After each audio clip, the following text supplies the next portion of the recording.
ভগবান বিকৃত হয়ে যাচ্ছেন, ভগবান কেনা হয়ে যাচ্ছেন। কোথায়? বলে যে এই ভক্ত মনটাকে তুলসী পত্র করে, তাতে ভক্তিরূপী চন্দনের প্রলেপ মাখিয়ে রাধে রাধে দোফাটা নয়ন গঙ্গা জলে একবার আমার চরণে আত্মনিবেদন করে দেয়। বলছে ওই ভক্তকে কোনোদিনও আমার চরণে নয়, আমি ভগবান নিজে সেই ভক্ত চরণের দাস হয়ে যাই। ভগবান যে ভক্ত চরণের দাস হয় বাবা, এটা কেবলমাত্র মুখের কথা নয়, ভগবান নিজে লিখে দিয়েছিল। কোথায়? সেই জয় দেবের গীত গোবিন্দ মাঝে জয়দেব লিখেছেন, স্বরা গরল খণ্ডনা মম শিরোষে মণ্ডনা।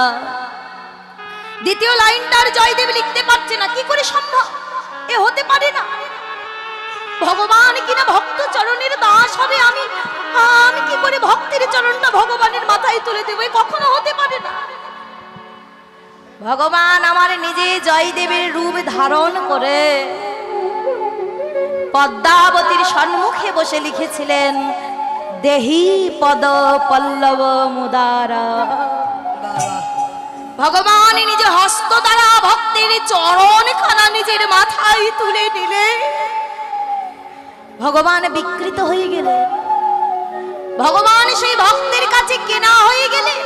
বাবা, এক কেনা শব্দের অর্থ বিকৃত হওয়া, আরেক কেনা শব্দের অর্থ অর্থাৎ সেই ভক্তের এই জগতে আর কেউ থাক বা না থাক, মাতা থাক কিংবা পিতা থাক, ভাই থাক, বন্ধু থাক, অবশেষে কেউই যদি না থাকে, আমি সেই ভগবানের কেনা হই। অর্থাৎ আমি তার মাতা হই, আমি তার পিতা হই, আমি তার ভাই হই, আমি তার বন্ধু হই। এই জগতে তার আর কাউকে প্রয়োজন পড়ে না। বাবা হরি বল, হরি বল। ভগবান আজ স্মরণ করছে সেই বৃন্দাবনের গোপ গোয়ালাদের। কেন গো? কারণ তারা প্রেম আর ভক্তির বন্ধন দিয়ে আমার ভগবানকে বেঁধে রেখেছিলেন। এ কারণে ভগবান রাজার ঘরের নয়, ভগবান জমিদারের ঘরের নয়, সামান্য কাঙাল গোয়ালার ছেলেদের স্মরণ করছেন ভগবান। গৌর হরি যখন ডেকে উঠেছেন শ্রীদাম সুদাম বলে ওই নদিয়ার মাঝে, নিত্যানন্দ প্রভু ছুটতে ছুটতে গিয়ে বলছে, এই যে নিমাই, তুই রয়েছিস শ্রীধামে নদিয়ার মাঝে, আরে শ্রীধামে সুদামে রয়েছে বৃন্দাবনে। বল কি করে হঠাৎ করে সেই বৃন্দাবনের শ্রীধাম সুদাম আজ নদিয়ার মাঝে আসবে? বলে দাদা, তুমি যে কেবল মায়ার নয়ন দিয়ে তাকিয়ে দেখছো, একবার এই মায়ার নয়ন বন্ধ করে তুমি গুরু প্রদত্ত জ্ঞান নয়ন, প্রেমের নয়ন খানা উন্মোচিত করে দেখো, তবে তুমিও দেখতে পাবে কেমন করে বৃন্দাবনের শ্রীদাম সুদাম আজ নদিয়ার মাঝে খেলা করে বেড়ায়। এই যে বাবা, লক্ষ্য করবেন আমাদের দেহ কিন্তু একটাই। এই দেহের উপরিভাগ যদি কেটে যায়, হাত কেটে গেছে বা পা কেটে গেছে, কোনো জায়গা কেটে গেছে, আচ্ছা খালি চোখে কি আমি দেখতে পাবো না কতটা কেটেছে? ঠিক পাবো।